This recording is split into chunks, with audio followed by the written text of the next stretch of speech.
Well, Janet Noel-Annable is the Chief Executive Officer of Karis Disability Services, formerly known as Christian Horizons. And they're an international organization that provides services and support to people with disabilities in Canada and developing countries around the world. Janet, welcome to 100 Huntley Street. Thanks so much, Kevin. It's great to be here. Yeah. And congratulations on your 25th anniversary. Oh, thank you so much. We're very excited. So tell us a little bit about your journey to working with Karis and Disability Services. How did you get involved in this? Oh, gosh. 35 years ago, I was in university looking for a part-time job that had some meaning and represented what I valued and what our family came from. And I stumbled upon Christian Horizons and thought it was a part-time, short-term university job. And I guess God had other plans, and 35 years later, I'm so honored and privileged to serve as Chief Executive Officer. Turned into something so much more. So much more. I love the name Karis. So it used to be Christian Horizons. Many people would know that name. Karis, from the Greek word grace, offering grace to everybody who's made in the image of God. And tell us a little bit about the name and why the name changed. Well, Christian Horizons served us so well for almost 60 years. We are grateful for the wonderful things that happened under the name Christian Horizons. It's not our first name change, but certainly Christian Horizons was a really long tenure. We enjoyed that name. And a couple of years ago, we started to do some research to make sure that the people that knew us really well, but people that didn't know us, we wanted to understand if they knew what we did and what motivated us to do the work we do. And what we heard was, it was really a difficult name. It was a name that wasn't resonating these days in the disability world, and maybe people didn't know if they were welcome or not. So the board, after much prayer and discernment, made the decision to change to Karis Disability Services. Wow, and when you're talking about the disability world, I'd like to kind of talk about that and learn a little bit more about that if we can. One of the ways that I learned a lot over the past number of years was through the Honorable David Onley, who was a former Lieutenant Governor of Ontario and is in the Canadian Disability Hall of Fame, and he was on our board for Crossroads and STV. And we had many conversations together. I grew up experiencing a family member with a disability, my Uncle Jim. We called him Jimbo, and I can't imagine life any differently.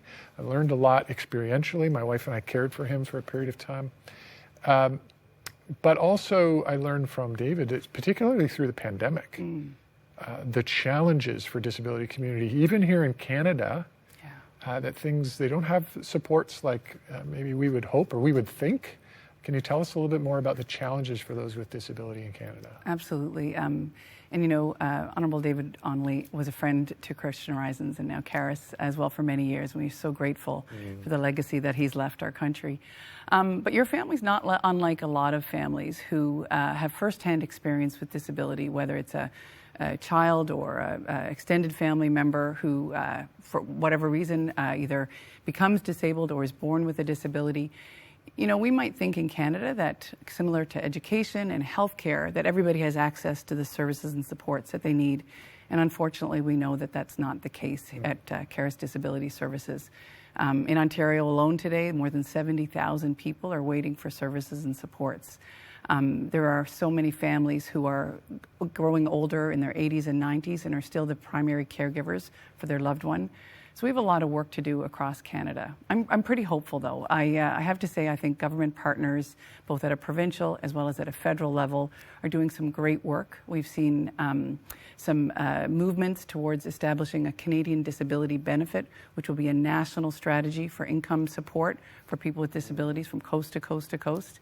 I'm super excited about that. And then, in Ontario and in Saskatchewan, where we primarily work, there's real effort being put towards a progressive, future-focused support system for people with disabilities. And I'm hopeful in these years ahead, with political support and our partners in public service, we really create a system that is directed by people with disabilities that help people live really good lives, contributing to their community. Yeah, amen. Wow, that's so good, and I'm hopeful with you. I'm going to feed off your hope, and trust the Lord will continue to help guide you and strengthen you as you do that. You not only work in Canada, though, you also have international efforts. Can you tell us a little bit about that? We sure do. So we're grateful for government support here in Canada to provide most of the services that we provide. Some is provided through donor dollars for our family camps with churches and that sort of thing.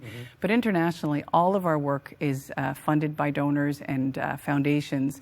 And what we do internationally is we work with local associations in developing communities to help promote the issue of inclusion and belonging for people with disabilities. We support schools that have inclusive education programs. We have a child sponsorship program that focuses on people with disabilities, and just really working with local partners to identify priorities that they see ahead of them as they promote communities where everybody belongs. I love it. Yeah. So we love stories here on 100 Huntley Street. Okay. And tell us maybe a personal story or two, or something that impacts you about how you've helped people and how it's impacted their lives. Do you have a personal story or two that you could share? Oh gosh, how long do we have? Not that long. No, in all sincerity. So I started with Christian Horizons, now Karis, many, many years ago. And I remember working with people who, you know, were born with a disability, and the powers that be in their lives encourage their families to put them in institutions, these big warehouses that we know today are really not where people should live. Right. But back in the day, that was really the only supports that people had access to. There were no schools that welcomed children with disabilities. There were no doctors. And, you know, person after person that we helped move from institutions into communities of their choice, helping them connect with their communities, maybe build friendships, maybe get jobs, find volunteer opportunities, and then maybe become a part of a faith community if that was of their interest. I mean, the stories are incredible. So I remember this one fella, his name is Kevin. Kevin and I are really good friends. He lives in Coburg.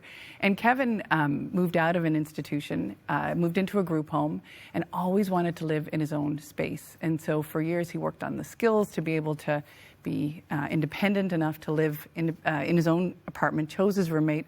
And I remember visiting him for coffee. He just got home from work, and he stopped at the bakery to pick up some cookies on the way and to host me as his friend visiting him in his apartment. And to see the confidence that he had, the pure joy of living just a good life, contributing to the community around him. We could all benefit from spending time with people like Kevin. And that's what we hope to do. We try to work with each person individually from their perspective on the things that are important to them in their life, helping them connect, have places and spaces of purpose and meaning, just like everybody else. And we talk a lot about belonging. You know, we can talk about inclusion as the right to be somewhere, that there's a space for you, but belonging is so much more. When we belong somewhere, we not only get, but we give. And when we're missing, someone goes and looks for us and brings us back. We all want a place of belonging, and people with disabilities are absolutely no different. Amen. I appreciate that so much. God cares about every person, every individual. He loves everyone. He wants everyone to know that. Janet, what would you say that the disability community might want people to know? Oh, I would, you know, not to speak on behalf of, but what I've heard people say to me quite regularly is, first of all, there needs to be across Canada, a national plan so that people with disabilities have access to the services and supports to have a good life and contribute in their communities. There needs to be priority put on housing, inclusive housing, that allows for people to live safely and comfortably in a way that, you know, everybody would want to live in Canada. They need to have access to education and opportunities to work and contribute. And, you know, from a faith community, I imagine there's lots of viewers here from faith communities. You know, the idea that that we don't see people with disabilities as recipients of charity or benevolence or even services, but we see them, as you said, as a person created in the image of God with value and importance and a reason for being born. I think people with disabilities want to be recognized as citizens, as contributors, as people of purpose and value. And really to be welcomed into all the spaces that everybody else would like to be welcomed into.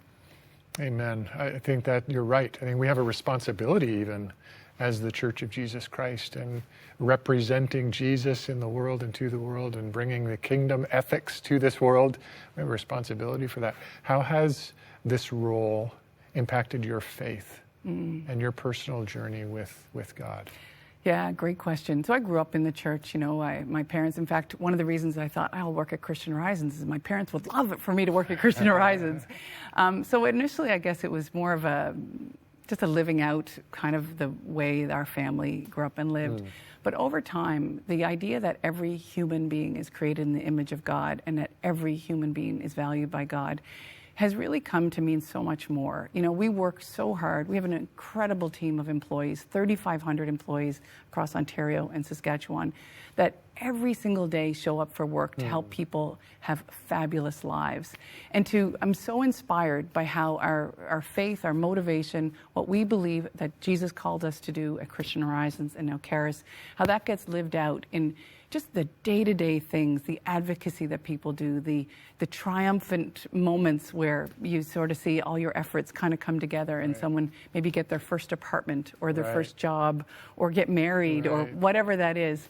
I think that for me has been just a continuing journey, and I still have so much to learn. I'm excited what God has in front of us for the next 10 years.